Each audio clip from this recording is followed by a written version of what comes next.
ಸಿಂಗದೂರು ಸೇತುವೆ ಉದ್ಘಾಟನೆಗೆ ಆಹ್ವಾನ ನೀಡದ ವಿಚಾರಕ್ಕೆ ಸಂಬಂಧಪಟ್ಟಂತೆ ಬೆಂಗಳೂರಿನಲ್ಲಿ ಸಿಎಂ ಸಿದ್ದರಾಮಯ್ಯನವರು ಹೇಳಿಕೆ ಕೊಟ್ಟಿದ್ದಾರೆ.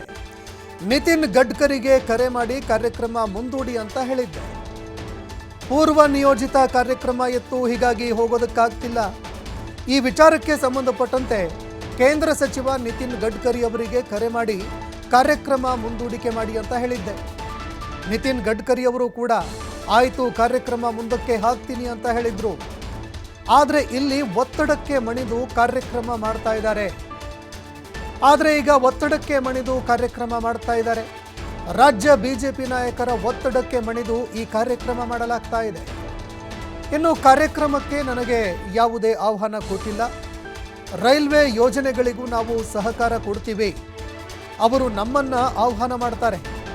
ಆದರೆ ಇಲ್ಲಿ ಈ ವಿಚಾರದಲ್ಲಿ ಶಿಷ್ಟಾಚಾರ ಉಲ್ಲಂಘನೆ ಮಾಡಿದ್ದಾರೆ. ಪ್ರತಿಭಟನಾರ್ಥವಾಗಿ ನಾವ್ಯಾರೂ ಕಾರ್ಯಕ್ರಮದಲ್ಲಿ ಭಾಗವಹಿಸ್ತಾ ಇಲ್ಲ. ನಮ್ಮನ್ನ ಪರಿಗಣನೆಗೆ ತೆಗೆದುಕೊಳ್ಳದೇ ಇರೋ ಕಾರಣಕ್ಕಾಗಿ ಪ್ರತಿಭಟನೆ ಮಾಡುವ ಒಂದು ಸಲುವಾಗಿ ನಾವು ಕಾರ್ಯಕ್ರಮದಲ್ಲಿ ಭಾಗವಹಿಸ್ತಾ ಇಲ್ಲ ಅಂತ ಸಿಎಂ ಅವರು ಹೇಳಿಕೆ ಕೊಟ್ಟಿದ್ದಾರೆ. ಅದೇ ಇವತ್ತು ಯಾರು ಕೂಡ ಭಾಗವಹಿಸ್ತಾ ಇಲ್ಲ. ನನಗೆ ಕರೆದಿಲ್ಲ. ನಾನೇ ನಿತಿನ್ ಗಡ್ಕರಿ ಅವರಿಗೆ ಫೋನ್ ಮಾಡಿ ಹೇಳಿದೆ.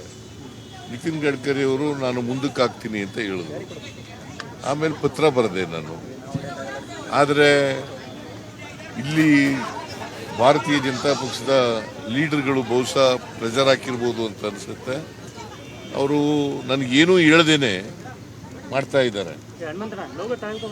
ನಾನು ಹೋಗ್ತಾ ಇಲ್ಲ. ನಾನು ಈಗಾಗಲೇ ನಿಗದಿಯಾಗಿದ್ದಂಥ ಕಾರ್ಯಕ್ರಮ ಇಂಡಿನಲ್ಲಿ ಒಂದು ಕಾರ್ಯಕ್ರಮ ಇತ್ತು. ಅದು ಒಂದು ತಿಂಗಳಲ್ಲೇ ನಿಗದಿಯಾಗಿತ್ತು. ಆ ಕಾರ್ಯಕ್ರಮಕ್ಕೆ ಹೋಗ್ತಾ ಇದ್ದೀನಿ. ಅಲ್ಲಿ ಶಂಕುಸ್ಥಾಪನೆ, ಉದ್ಘಾಟನೆ ಕಾರ್ಯಕ್ರಮ ಮಾಡ್ತಾ ಇದ್ದೀವಿ. ಅವ್ರಿಗೆ ಹೋಗ್ತಾ ಇಲ್ಲ. ನಾವು ಪ್ರತಿಭಟನಾರ್ಥವಾಗಿ ನಮ್ಮಿಂದ ಯಾರು ಕೂಡ ಹೋಗಲ್ಲ. PW ಮಿನಿಸ್ಟ್ರು ಹೋಗಲ್ಲ, ಡಿಸ್ಟ್ರಿಕ್ಟ್ ಇನ್ಚಾರ್ಜ್ ಮಿನಿಸ್ಟ್ರು ಹೋಗಲ್ಲ, ಅಲ್ಲಿ ಸಾಗರದ MLA ಅವರು ಕೂಡ ಹೋಗಲ್ಲ. ತಿಕ್ಕಾಟ ಕರಿಬೇಕಲ್ವ? ಅವರು ತಿಕ್ಕಾಟ ಪ್ರಾರಂಭ ಮಾಡಿರೋರು ಯಾರು? ತಿಕ್ಕಾಟ ಮಾಡೋ ಪ್ರಾರಂಭ ಮಾಡಿರೋರು ಅವರೇನೆ. ಶಿಷ್ಟಾಚಾರ ಪಾಲನೆ ಮಾಡಬೇಕಲ್ವಾ? ನಮ್ಮ ರಾಜ್ಯದಲ್ಲಿ ನಡೀತಾ ಇರ್ತಕ್ಕಂಥದ್ದು ಒಕ್ಕೂಟದ ವ್ಯವಸ್ಥೆಯಲ್ಲಿ ನಾವಿದ್ದೀವಿ. ಒಕ್ಕೂಟದ ವ್ಯವಸ್ಥೆಯಲ್ಲಿರುವಾಗ ಈಗ ಅನೇಕ ಕಾರ್ಯಕ್ರಮಗಳು ಅವ್ರು ನಾವೇ 75% ಕೊಟ್ಟರು ಕೂಡ ಅವ್ರು ಕರೆದೇ ಮಾಡ್ತೀವಿ. ನಾವು ರೈಲ್ವೆನಲ್ಲಿ ಜಾಗ ನಾವು ಕೊಡ್ತೀವಿ, ಅರ್ಧ 50% ನಾವು ಕೊಡ್ತೀವಿ.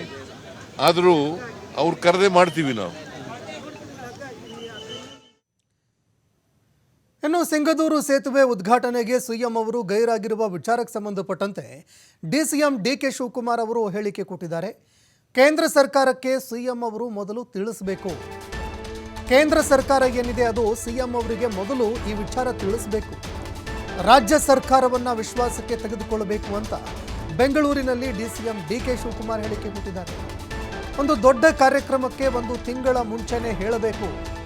ನಮ್ಮ ನೀರಾವರಿ ಇಲಾಖೆಯಿಂದ ನಾವು ಕೂಡ ಹಣ ಖರ್ಚು ಮಾಡಿದ್ದೀವಿ, ಮುಂಚಿತವಾಗಿ ತಿಳಿಸಿದಿದ್ರೆ ನಾವು ಕೂಡ ಹೋಗ್ತಾ ಇದ್ವಿ ಅಂತ DK ಶಿವಕುಮಾರ್ ಅವರು ಹೇಳಿಕೆ ಕೊಟ್ಟಿದ್ದಾರೆ.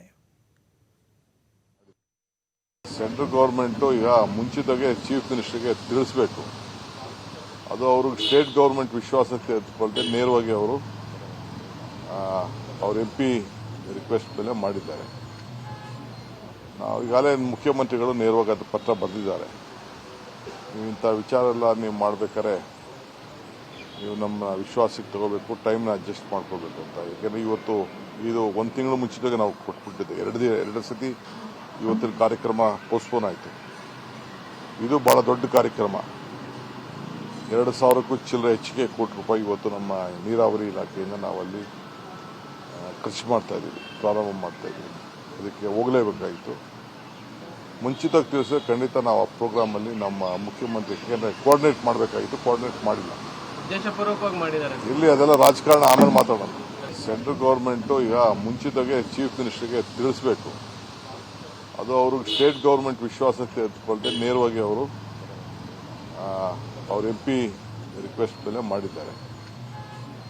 ನಾವು ಈಗಾಗಲೇ ಮುಖ್ಯಮಂತ್ರಿಗಳು ನೇರವಾಗಿ ಅದು ಪತ್ರ ಬರೆದಿದ್ದಾರೆ. ನೀವು ಇಂಥ ವಿಚಾರ ಎಲ್ಲ ನೀವು